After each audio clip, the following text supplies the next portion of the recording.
ഒടുവിൽ രാജ്യത്തെ യുവാക്കളുടെ വികാരം വായിച്ചു കോൺഗ്രസ് എന്ന് വേണം ഇന്നിപ്പോൾ കോൺഗ്രസ് ഒപ്പം ചേരുന്നതിനെ നമ്മൾ പറയേണ്ടത്.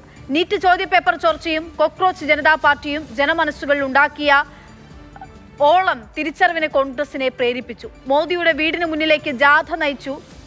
പോൾ പൊസിഷനിൽ രാഹുൽ ഗാന്ധിയും കോൺഗ്രസും എത്തുന്നതോടെ ദേശീയ രാഷ്ട്രീയം പുതിയ ദിശയിലേക്ക് വഴിമാറും.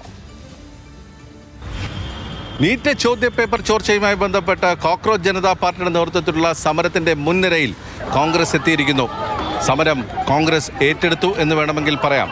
ഏതാനും ആഴ്ചകളായി നടക്കുന്ന സമരത്തിന്റെ ഒരു ഘട്ടത്തിൽ പോലും കോൺഗ്രസ് അതിൽ പങ്കാളിയായിരുന്നില്ല. കഴിഞ്ഞ ദിവസം മാത്രമാണ് പവൻ ഖേര ജന്തർ മന്ദറിലെ സമരവേദി സന്ദർശിച്ചതും. സമരത്തെ ഏത് രീതിയിൽ സമീപിക്കണം എന്നുള്ള കാര്യത്തിൽ കോൺഗ്രസിൽ കടുത്ത ആശയക്കുഴപ്പമുണ്ടായിരുന്നു. ഇന്നലെ ചേർന്ന ഇന്ത്യ സഖ്യ യോഗത്തിൽ ഈ സമരം RSS സ്പോൺസേഡ് ആണ് എന്നുവരെ കോൺഗ്രസിൻ്റെ നേതാവ് പറഞ്ഞു. ഇതിനെ CPM നേതാവ് ചോദ്യം ചെയ്യുകയും ചെയ്തിട്ടുണ്ടായിരുന്നു. അതിൻ്റെ തൊട്ടടുത്ത ദിവസം കോൺഗ്രസ് ഈ സമരത്തിൻ്റെ മുൻപന്തിയിലെത്തുന്ന കാഴ്ചയാണ് നമ്മൾ കാണുന്നത്.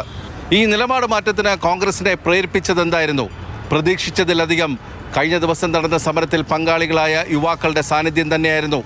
RSS സ്പോൺസേഡ് സമരം എന്നുള്ള നിലപാടിൽ നിന്നും മാറി കോൺഗ്രസ് ഈ സമരത്തിന്റെ മുൻപന്തിയിലെത്തുമ്പോൾ അതിന് നേതൃത്വം നൽകിയത് പ്രതിപക്ഷ നേതാവ് രാഹുൽ ഗാന്ധി തന്നെയായിരുന്നു. AICC അധ്യക്ഷൻ മല്ലികാർജ്ജുന ഖാർഗെയുടെ വസതിയിൽ അദ്ദേഹത്തിന്റെ പിറന്നാളുമായി ബന്ധപ്പെട്ട ഒരു വിരുന്ന് ഇന്ന് വൈകിട്ട് ഒരുക്കിയിരുന്നു.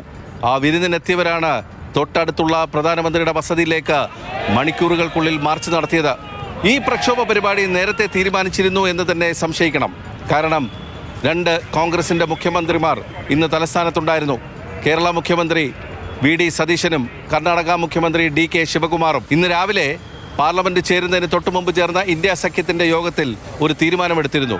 ചോദ്യപേപ്പർ ചോർച്ചയുമായി ബന്ധപ്പെട്ട വിഷയം ഇരുസഭകളിലും ഉന്നയിക്കാൻ പ്രതിപക്ഷത്തെ അനുവദിച്ചില്ലെങ്കിൽ ഞങ്ങൾ രാഷ്ട്രപതി ഭവനിലേക്ക് മാർച്ച് ചെയ്യും എന്നുള്ളത്. 12 മണിവരെ 2 തവണ സഭ നിർത്തിവെച്ചിട്ടും ഈ വിഷയം ഉന്നയിക്കാൻ അനുമതി ലഭിച്ചില്ല. അതേസമയം രാഷ്ട്രപതി ഭവനിലേക്കുള്ള മാർച്ചും ഉണ്ടായില്ല. സമാജ്വാദി പാർട്ടിക്ക് ഈ നിർദ്ദേശത്തോട് ചെറിയ എതിർപ്പുണ്ട് എന്നുള്ളതായിരുന്നു കോൺഗ്രസ് പറഞ്ഞ കാരണമെന്നാണ് പിന്നീട് അറിയുന്നത്. അതിനിടെ ഇടതുപക്ഷ നേതാക്കൾ ജന്തർ മന്ദറിലെ സമരപ്പന്തൽ സന്ദർശിക്കുകയും ചെയ്തു. കൊച്ചിൻ ഹൗസിൽ ഉച്ചഭക്ഷണം കഴിച്ച് വിശ്രമിച്ചിരുന്ന സതീഷിന് ലഭിച്ച ഒരു ഫോൺ കോളായിരുന്നു ഉടനടി പ്രധാനമന്ത്രിയുടെ വീട്ടിന് സമീപമെത്തുക. ഒരുപക്ഷെ ചരിത്രത്തിലാദ്യമായി പ്രധാനമന്ത്രിയുടെ വസതിയുടെ മുന്നിൽ 2 കോൺഗ്രസ് മുഖ്യമന്ത്രിമാരുടെ സമരമാണ് നമ്മൾ കാണുന്നത്. നാളെ പാർലമെന്റ് വീണ്ടും പ്രക്ഷുബ്ധമാകും. പ്രതിപക്ഷ ഐക്യത്തിന്റെ ഒരു സൂചന കൂടിയായിരുന്നു ഇന്ന് നടന്ന സമരങ്ങളെല്ലാം തന്നെ. അതിൽ വേറിട്ട് നിന്നത് ആം ആദ്മി പാർട്ടി മാത്രമാണ്. കോൺഗ്രസും BJPയും ഒന്നാണ് എന്നുള്ളതിൻ്റെ സൂചനയാണ് ഇന്ന് നടന്ന രാഹുൽ ഗാന്ധിയുടെ സമരമെന്നാണ് ഡൽഹി മുഖ്യമന്ത്രിയായിരുന്ന ആതിഷി എക്സിൽ കുറിച്ചത്. CJPക്കാരെ 100 അടി പോലും നടക്കാൻ വിടാത്ത പോലീസ് രാഹുൽ ഗാന്ധിയെ എങ്ങനെയാണ് പ്രധാനമന്ത്രിയുടെ വസതിക്ക് മുന്നിൽ എത്തിച്ചത് എന്നുകൂടി പറയണമെന്നും ആതിഷി പറയുന്നു. എന്നാൽ ഇതിനെ കോക്രോച്ച് ജനതാ പാർട്ടി തള്ളിക്കളഞ്ഞിട്ടുമുണ്ട്. ബസന്ത്, മാതൃഭൂമി ന്യൂസ്, ഡൽഹി.